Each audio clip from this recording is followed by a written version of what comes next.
most brands were just using repurposed formulas from these co-manufacturers that they select from a menu option. Now, where things have evolved, we are pioneering the movement into proprietary ingredients for men's skincare, which is a big leap forward in this space.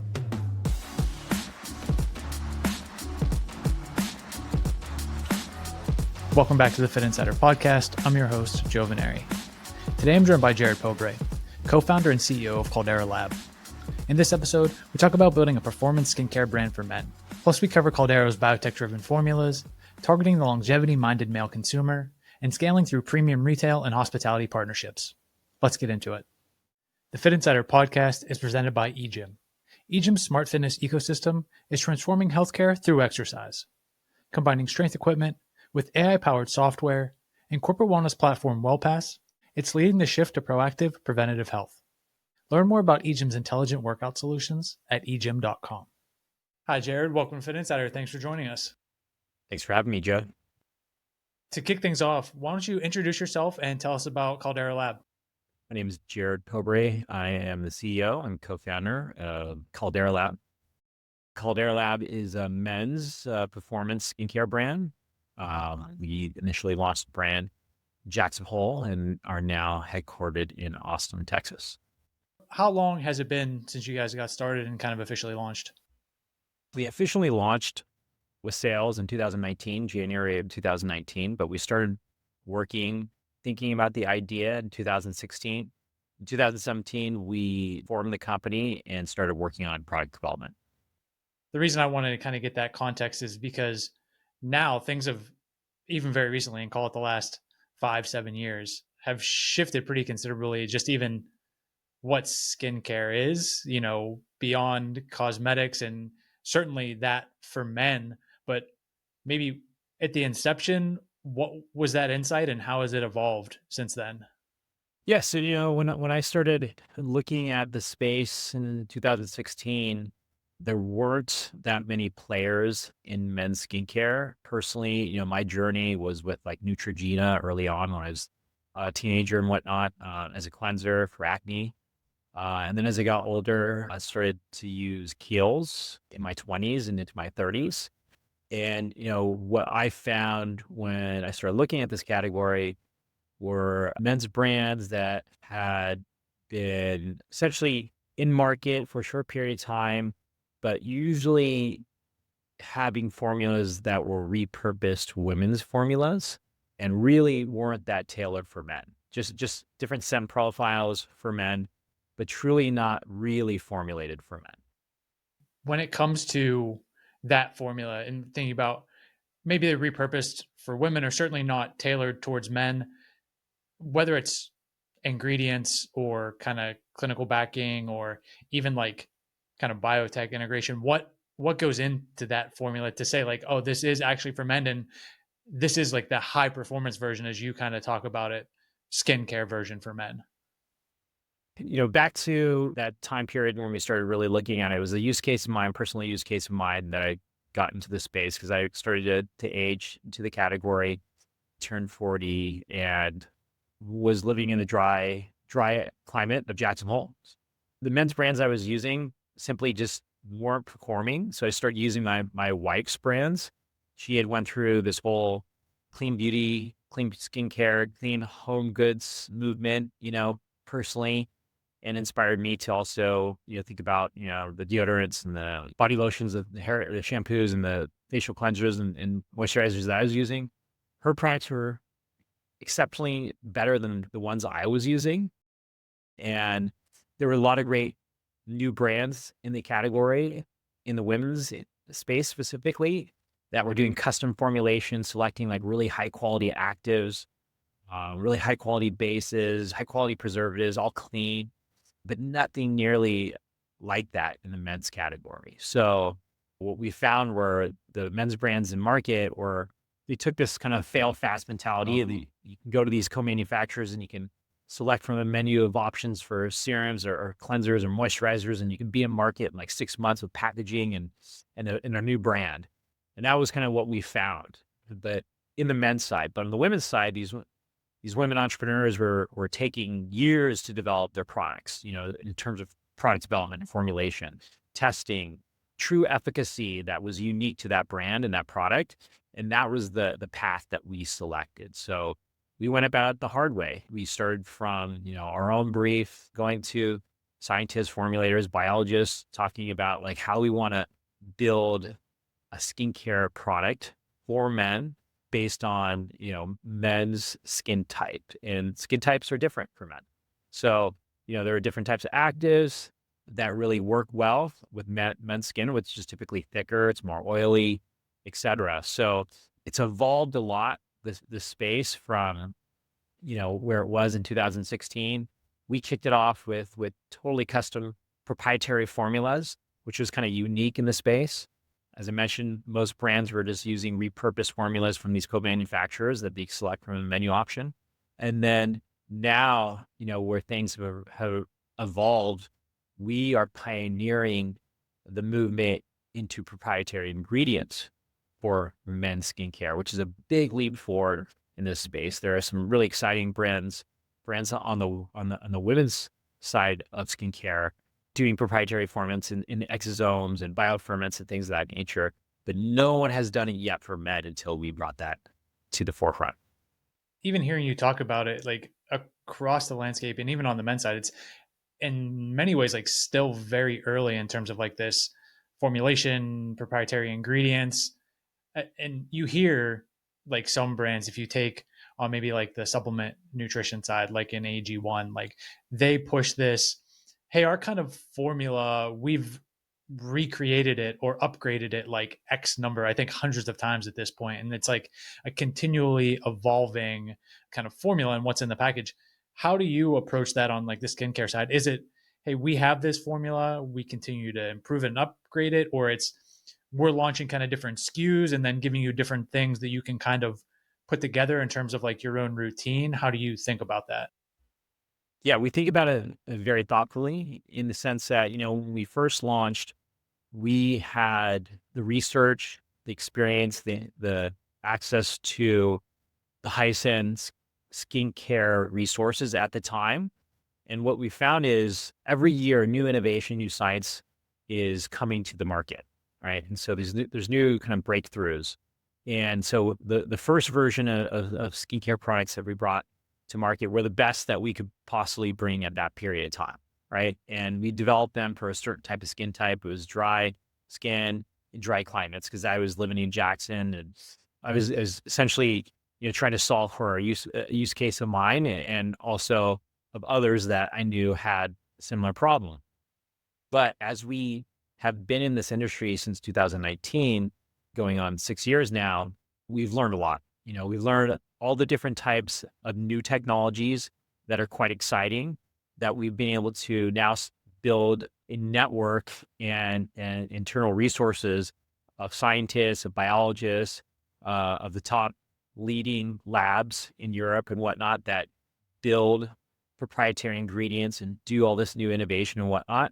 So the way we look at this space is, we want to continue to bring forward the highest performing products with the highest performing ingredients and formulations and up level, just like your iPhone does every year, right? With the camera, those formulations and those products. And we're still in the early innings of what this all looks like. But, for us, the latest innovation that we brought to the table is a product we call the Great, which is a water-based serum that complements the Good, which was our first product. And then the Hydro Layer, which is our more lightweight, but really densely packed with high-end actives, moisturizer. And so what we learned when we first brought our first group of skincare products to market was we can really do some great work with what's available ingredient-wise, innovation-wise at the time. But every year, new innovation is going to come to market. We're going to test it. We're going to see how well it performs in labs. And then once we get to a high degree of confidence, we will bring that to market. Part of that, is, and I especially think about whether it's true or not, especially on the kind of men's side, it's like, what does the marketing, the education, the kind of convincing, obviously there's a certain segment like yourself, and I might fall into this as well, where it's like I'm maybe more knowledgeable about this. I've, maybe because I'm active, where you mentioned living in a dry climate or being outdoors, like training in the sun. It's like you certainly have this kind of need, like, oh, I have to take care of my skin. Like it's not really an option. But more broadly across the category, like thinking, hey, how do we not only get this product in front of guys, but maybe convince them that they need it and help them kind of shape that skincare routine? How much education went into, we talked about the formulation, the science, really making sure what's in the package is high quality, but how do you get them to try it and kind of care and learn what the different products do, and then how to, get them into their life? A customer has to be at the right point in their life where, our type of skincare makes sense with them. And so typically our customer is a little bit older. They're, 35 to 70. They're looking for something that's going to have a better impact on their skin health than what they've been used to, right? And so the mass market products typically start to hit a ceiling in terms of performance. Once you start to get into your 30s, you need a deeper level of hydration and moisturization, et cetera. So, when we get in front of them, usually it's through, advertising. We built our whole brand around DDC and Amazon. We essentially have tapped into this messaging of men who are into fitness, they're into wellness, they're into mindfulness, they're into self-care, right? Longevity, and our products and our brand playing a role in that with the skincare piece. And so we get in front of them, we share the brand, who we are, how this fits into their, self-care regimen, daily routines. And then as our customers start to evaluate, one brand to the next, it's like looking at a supplement, are you going to take the highest quality creatine? Or are you going to take mid-level, or you want to take the cheapest, right? And so there's customers for all types of those different levels of quality in creatine. We play at the highest level. We're priced at the higher level, but that's because of the ingredients that we have. It's like, do you want a McDonald's burger, or do you want a Wagyu, hamburger? From one of the finest farms in Japan. It's that kind of like difference and nuance in terms of like, why things cost more. And then, the innovation, the science, things of that nature. When customers start to get into buying a supplement, they evaluate, where is this coming from? What type of science is behind it, And if they do care about that being more evolved and thoughtful, then Caldera Lab finds a product market fit with that consumer. And that's ultimately what we have focused on is doing the really interesting hard work in the category and then communicating it to our customers that this is, the clinical trial that we actually run. We don't just reference a clinically proven because we have an ingredient that we've bought that anyone can buy that has clinical data behind it and say, hey, we're a clinically proven brand. And you find that in this industry, which is, quite misleading. We've actually done the clinical trial where we've hired the third party to go out and find 30 plus subjects and test our products on those 30 plus subjects that we don't have any relationship with at all for a period of time, typically like 8 weeks. That type of clinically proven in us communicating it to our customer has really resonated. And yes, it takes some time for us to share this type of data and what's going on behind the scenes. But our customers are typically the ones who, if they're going to make a purchase, they're going to do it because they're a little bit more well-researched. As we're talking about, like, there's so many parallels with supplements. I think it's a great comparison to make, because you do have this kind of double-edged sword, right? Where it's like the space is growing, which means more awareness. It becomes more mainstream. You potentially have more customers who are now educated about this, and you are 100% right, doing the not only like the right thing, the smart thing in terms of the brand. Look, it's not cheap. It's not for everyone. We kind of understand who our core consumer is. We understand where and how we meet them in their life. We have that messaging dialed in, the ingredients and the science to back that. But at the same time, as more people crowd into the space, it's both good, but potentially more difficult to stand out. How have you seen does that awareness then help you because it's like, look, we know exactly where we play, or is it now there's some distrust or confusion because there are other players that maybe are not doing the kind of work or quality that you are? Yeah, it's a great question. I mean, that's always going to be the case in almost every industry when there's newcomers who are really good at marketing, really good at taking something that is mediocre and putting a bow on it and selling it because they claim that it's really clean or has like this type of ingredient, but they're, have it, but they only have it at the most minimal level. But they say, oh yeah, we have this great ingredient story, but it's like, okay, it's not the clinical level, and it's not from the best quality source. But here you are in market. We generally think that having more players in the market is a good thing. It's increasing the audience, the top of funnel, and making our category, which is still emerging, a larger one. But it is something as a brand, you simply have to build the credibility, right? That customers over time figure out when they test one of these cheaper products, these cheaper brands, like, yeah, that didn't work. You can tell sensorial when you put a moisturizer on or use a cleanser, like, that's just not what I'm looking for. And so we typically get those customers who are continuing on their journey, looking for the quality and the efficacy. And so we don't mind having new entrants in the category. We think it's ultimately a new funnel that's helping us grow. This episode of the Fitt Insider Podcast is brought to you by EGYM.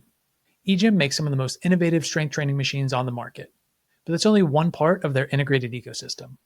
With connected fitness equipment, AI-powered gym software, and a comprehensive corporate wellness offering, it's forging the future of preventative health. Partnering with companies worldwide, EGYM's WellPass program improves employee health by expanding access to premier fitness and health facilities. Upgrading gym floors, EGYM equips every operator with smart equipment and AI tools to create hyper-personalized training plans for every exerciser. Putting it all together, they're transforming healthcare through exercise. Experience the power of EGYM's ecosystem at egym.com. Yeah, there's like the insight, and of course, like building the formulas and ingredients, doing the science behind it, really identifying who that core kind of consumer is, and all the things we've kind of checked the boxes by today, check the boxes in this conversation. The other one is kind of the brand visually, which I think is unique, like kind of bold, rugged, but legitimate in some ways. Like putting those pieces together, how did you kind of land on where it is? And maybe if you're still evolving it and how you think about portraying it to consumers. Yeah, as a brand and the brand identity and the evolution of the brand, that was still a work in progress. This is the first consumer goods business I've ever been a part of or created in terms of creating a physical product. And I'm not a skincare, it's called expert in terms of I didn't come from the skincare industry. I learned it as I dove in. And we made a lot of mistakes with the branding, initially. We used all different types of agencies to create the logo and the website and the packaging and brand book and all that stuff early on, because I didn't come from the industry. I didn't know who the top, branding, agencies were and things of that nature. So, it has evolved to where we are now. We just did a brand refresh. Even before that, hired a team of skincare beauty industry experts to evaluate, do a SWOT analysis on the brand, tell us what, the strengths, weaknesses, opportunities, the threats. And from that work, we then hired an agency out in New York to help us, reposition what the look of the brand is, in addition to the new science, the new innovation, the biotech category, the plant biotech category that we're bringing to market. And so building a brand takes a lot of hard work. The verbal and the visual have to evolve, with the consumers looking for and interested in. Changing gears a little bit and thinking about just the kind of wellness category more broadly. Obviously, as this is now, we kind of jokingly but truly say like wellness is everything, whether that's skincare, whether that's fitness, whether that's nutrition, whether that's sleep. It's like everything is part of that broader wellness conversation. And now, as the lines blur even more between like beauty and wellness and aesthetic, how does that change things for you? Is it you can still be super dialed on, look, this is kind of men's skincare, and yes, it's guys that care about wellness, but we're solving this specific problem? Or do you find yourself having to, or having the opportunity to kind of play in this, high performance is kind of an interesting take on that, or longevity is now an interesting take? It's moving away from, it's not so much anti-aging as in we don't want to age, but like longevity, and that we want to age a certain way. How does that kind of play into what you think about the space and where you play in that space? We look at, what we're bringing to market very much rooted in the longevity and health span lens, in that our customers are doing the things in their life like fitness and nutrition to stay as healthy as possible, and their skin health and how they present themselves to the world when they show up in business, right? When they're in their social settings, they also want to look their best, because when they look their best, they feel their best. And so the way we approach it is we want to bring the cleanest possible ingredients that have the highest level of efficacy. And so low toxicity on their, system, but, high performance in terms of hydration, moisturization, wrinkle reduction, et cetera. And so, yeah, we play in this kind of crossroads of like beauty plus wellness. But, when we interact with our customers, they don't necessarily know we're like a beauty company, right? They think we're more in line with their lifestyle and their self-care, as a men's care brand, than they do like a beauty business. It's not to, of course, the work that you're doing with the ingredients and the formulas and the bringing in clinical experts and doing studies. It's like all that is incredibly important, and then validates and raises the brand, but it doesn't necessarily resonate with every consumer. So it's like there's always this kind of constant dance of like, how much do we tell them? How much do they care about that thing? Where, like, which piece of this story is going to resonate with them and ultimately convert them? I think it's like, figuring that out for different cohorts. And then also at different points in that kind of journey, say I'm a new user and I'm trying it for the first time. And then as I go down that rabbit hole, it's like, oh, and like, here's another thing that's going to kind of pull me deeper and convince me to stay or try another product. So it's always that, how much and what do you lead with, and what piece of that story is like the actual thing that they're buying versus the thing that, they're finding validation in later or maybe staying engaged with. Yeah, I would say that there's a lot of different messaging that we put out there, but it all kind of ties back to being useful. I turned 50 this year, and I started to see the signs of aging when I got to my late 30s. And you kind of get to this fork in the road where, do you continue to, be youthful, work out, eat well, and take care of yourself, is just kind of the general term? Or do you let yourself go a little bit? We don't play in the path where these guys who are starting to turn into, going age into their 40s and whatnot, allow themselves to kind of let themselves go, if you will. We're playing in this category where, our customers are very much focused on being youthful, both physically, mentally, and doing everything that comes along with that, being well-groomed, being in shape, eating the right, things, and self-care, skincare is very much rooted in that process, because when you start to see the signs of aging, you start to see the crow's feet and the age spots and all that stuff, and you do tap into, products that give you relief. If you're going down that path as a customer, it becomes an easy sell, because they're looking for us. And so we're meeting them where they're at in their journey, in life, which is, again, that 35 plus, starting to age, starting to see the signs of aging. Now, what are you going to do about it? There's a lot of things that you have to focus on, right? Take care of yourself, but, and that's nutrition, that's diet, right? But it's also, staying well groomed and the products that you use. to maintain that certain level of appearance and youthfulness. Maybe a couple more questions before we wrap up. One being there, you mentioned like kind of showing up for them. This customer is already looking for you. You previously mentioned building the business around DTC and Amazon. Of course, there's opportunities. Talk about showing up where they're looking for them.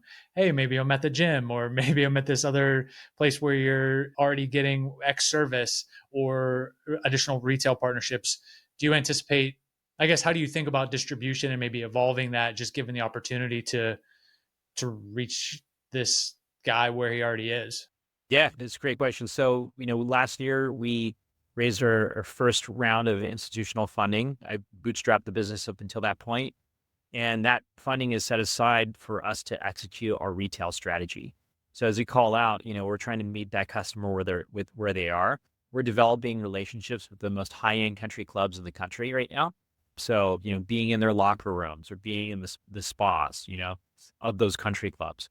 Also talking to some of the top tier national retailers right now for us going into store eventually in those locations. We're developing relationships and we're already in a lot of hotels like the Four Seasons or the Auberge of that quality, et cetera, where, these guys are skiing, they're vacationing, they're getting massages, they're getting facials, they're getting exposed to our types of products. So the retail piece is a big omni-channel distribution plan that we're looking to execute in 2026 and beyond. You kind of calling out the not only country clubs but kind of ski resorts or hospitality around that, really unique, and you being kind of like specifically dialed to, tailored kind of to that consumer. Did you mention that there's already kind of some active, or that's kind of an area that you're exploring now? Yes, we're active in hotels right now. We're going into the country clubs right now, and then we're developing the relationships with the national retailers. We signed with the Ulta Marketplace going live this month on their .com, but then hopefully the intent would be to go into stores at some point in time and talking to other national retailers as well. But we're signing up daily high-end boutique stores in the main cities that we operate in, or that our customer bases are located. So, every day the retail piece is starting to emerge. Yeah. So building on that Series A, kind of exploring these kind of retail and different distribution partnerships in terms of either other priorities or kind of opportunities as you see them. Is it R&D, product expansion? Like what's kind of on your, when you talk to the team or when you're thinking about, hey, this is where we really need to execute, what are those kind of key things? So R&D, product development, is core to our long-term planning. That's where we think, we're going to really build the moat around this business is truly, creating exceptional formulations that have proprietary ingredients that we bring to market that truly have results that are unique to the industry. So that is something that we'll continue to really heavily invest in. We play in skincare right now. We just launched hair care this year. We have one product in sun care, and we have one product in body care, and we're looking to develop those four categories, and we think there's a lot of opportunity there. And for folks that are listening, and I think for this audience, it could be on that kind of partnership side, whether it's hospitality, gym kind of clubs, or consumers, right, that just want to check it out, maybe try the product. Where would you point them? Right now, it's to our .com, so calderalab.com, and then Amazon. But in the future, Ulta is going to be live. So on Ulta, that you can buy us on Neiman Marcus right now. You can buy us on Crate, but soon to hopefully announce towards the end of the year or so, our national retailer that we generate partnership with, and so if that happens, then we'll be in more of the core cities in the country, around the country that we operate in. Yeah, we'll make sure all of the kind of current links are easy to find in the show notes. And then when the time does come, hit us back up. We'll get the news out in terms of the launch and broader rollout, and keep tabs on everything that you have going on. Thanks so much for being here today. Thanks for joining us. Thank you, Joe. Thanks for having me. Take care. Thanks for listening to today's episode. If you got value from the conversation, please consider subscribing and sharing the podcast with a friend or colleague. It's a massive help. And if you want more content like this, including news and insights on the latest industry developments, subscribe to the Fitt Insider newsletter at insider.fit.co. And one more thing, you can learn more about our recruiting and consulting services at fit.co. That's FITT.co. I'll see you here next week.